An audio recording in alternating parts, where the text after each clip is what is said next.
ছুটির দিন আসলেই মনটা ঘুরতে যাওয়ার জন্যে উসখুস করতে থাকে। আর যেহেতু আমরা ছুটির দিন হলেই ছোট্ট ছোট্ট ট্যুরে বেরিয়ে পড়ি, আর সেই ট্যুরগুলোর মধ্যে বেশিরভাগ ট্যুরই হয় আমাদের নার্সারি ভ্রমণ। হ্যাঁ বন্ধুরা, আজকেও বেরিয়ে পড়েছি নার্সারিতে। এখানে অনেকগুলো নার্সারি ভিজিট করলাম, দেখলাম। তো বেসিক্যালি কোনো গাছের দাম বা কোন গাছের কত দাম এরকম না, ঘুরতে গিয়ে কী কী গাছ দেখলাম সেটুকুই আপনাদের সঙ্গে শেয়ার করব। কোথাকার নার্সারিতে গেছিলাম, পরপর অনেকগুলো নার্সারি ভ্রমণ করেছি, তার মধ্যে বেশ কয়েকটি নার্সারি যথেষ্ট নামকরা।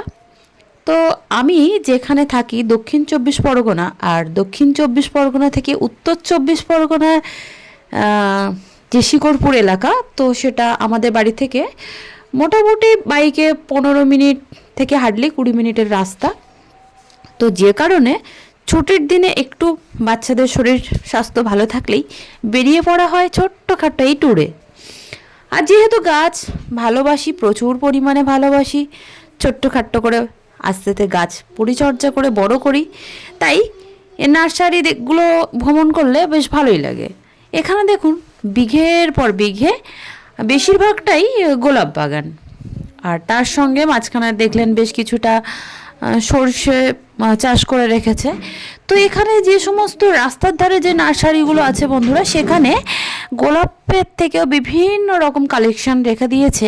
আর যখন মাঠের দিকে যাওয়া যায়, তো সেই জায়গাগুলো বেশিরভাগ ক্ষেত্রে প্রচুর পরিমাণে গোলাপের পর গোলাপ এরকম বলা যায়, বাগানের পর বাগান গোলাপ। তো এখানে বিভিন্ন রকমই গাছ আছে, এখানে অনেকগুলো নার্সারি আগেই বললাম আপনাদের সঙ্গে, তাই বিভিন্ন নার্সারিতে ছোট্ট ছোট্ট অংশ তুলে ধরলাম এখানে। তো এখানে দেখুন, আমি এখন যে নার্সারিতে দাঁড়িয়ে আছি ওই নার্সারিরই ওই দাদার মেয়ে, এটি ও খুব কিউট একটা মেয়ে। আর এদিকে গাছ দেখা চলছে, যদি পছন্দর তালিকা হয় টুকটাক করে এইভাবেই আমাদের গাছ কেনা চলে সারা বছর ধরে। এখানে আমার কাছে বেশ বড় বড় চন্দ্রমল্লিকা গাছ আছে, তারপরেও দেখা হচ্ছে নতুন কোনো কালারের যদি চন্দ্রমল্লিকা পেয়ে যাই বা নতুন কোনো সুন্দর দেখাচ্ছে, আমার কাছে নেই অথচ ভীষণ সুন্দর, তো সেক্ষেত্রে একটা দুটো করে গাছ নেওয়া হবে, আর নেওয়াও হলো অবশ্যই। তো বন্ধুরা, এখানে আমরা যখন নার্সারিতে যাই তো সেই সময় না কোনো প্ল্যানিং থাকে না কি গাছ নেব কি না নেব। তো মোটামুটি একটা বাজেট তবুও কম বেশি সেট রাখার চেষ্টা করা হয়, কারণ নার্সারিতে প্রথম যখন আমরা যেতাম তখন না কি হতো বলুন তো, প্রচুর পরিমাণে গাছ কিনে ফেলতাম। তো রাখারও তো একটা জায়গা চাই, আর যে কোনো গেলেই হাউ হাউ করে গাছ নিলাম, তারপরে এসে কোথায় বসাবো কিভাবে রাখবো, মানে ভীষণ একটা সমস্যা হয়ে যেত।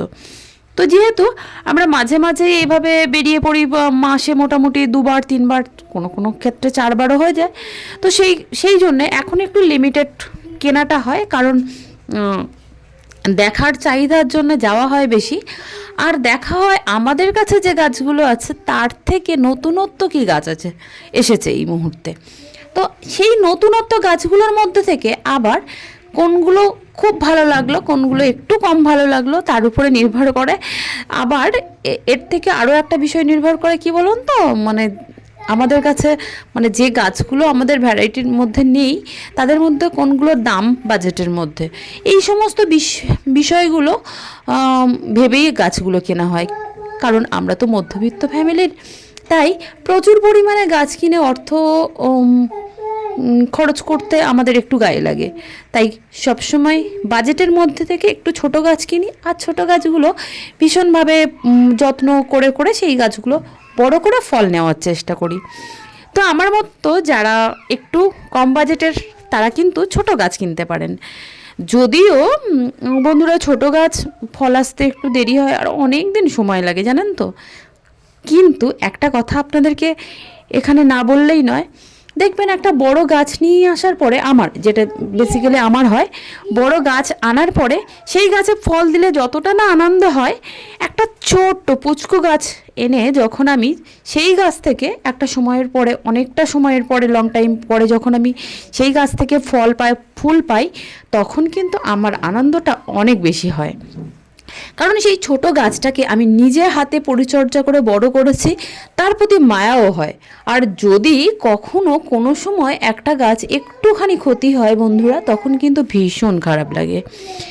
তাই আমি সবসময় আমার ছাদ বাগানের জন্য ছোট ছোট গাছ নিয়ে আসি, তাহলে আমার সেটা সাধ্যের মধ্যে থাকে।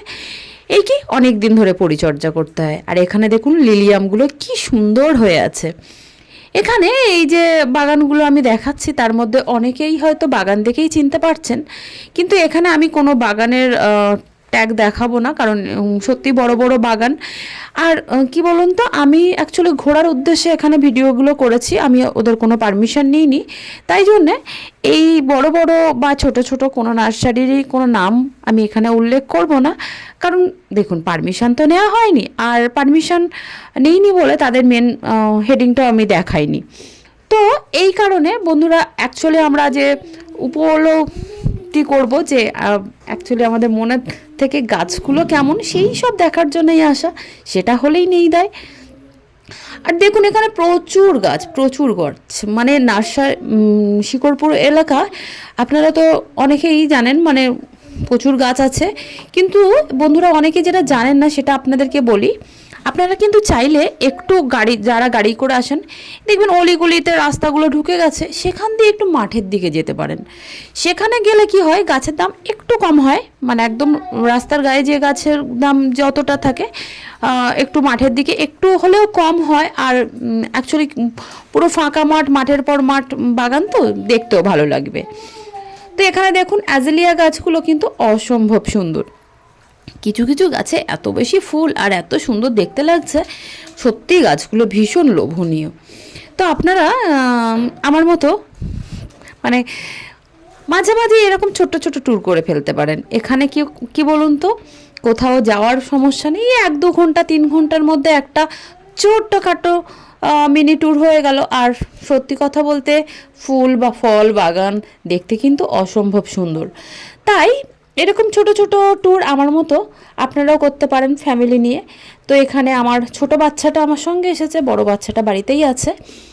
আর বন্ধুরা দেখুন এখানে এই যে ছোট ছোট গাছগুলো যখন বাড়িতে যায় না, ভীষণ আনন্দের ব্যাপার। এখানে আজকে খুব বেশি গাছ কেনা হয়নি, তো খুব বেশি না করতে করতেও 10-12টা গাছ কেনাই হয়ে গেল।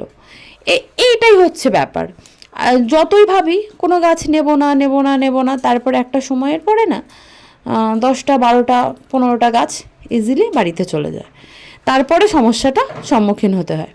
তো আজকে ভিডিওতে দেখাবো না কোন কোন গাছগুলো আমি নিয়েছি, পরবর্তীতে আবার একটা ছোট্ট ভিডিওতে আপনাদেরকে দেখাবো যে কোন কোন গাছগুলো নিয়েছি আর কোন গাছের কত প্রাইস নিল। তো বন্ধুরা, এইভাবে আমার মতো কোন কোন বন্ধুরা এইভাবে ছোট্ট ছোট মিনি ট্যুরে নার্সারি পরিদর্শন করতে বেরিয়ে পড়েন, অবশ্যই কিন্তু পারলে কমেন্ট করে জানাবেন। তো এই ছিল আজকের ভিডিও। যারা সম্পূর্ণ ভিডিওটি দেখলেন তাদেরকে অসংখ্য ধন্যবাদ। সঙ্গে থাকবেন, পাশে থাকবেন। আর আপনি যদি আমার এই চ্যানেলে নতুন বন্ধু হয়ে থাকেন, অবশ্যই চ্যানেলটিকে সাবস্ক্রাইব করে পাশে থাকবেন। তো বন্ধুরা, আজকে মতো এখানেই ভিডিওটি শেষ করলাম। সকলকে টাটা।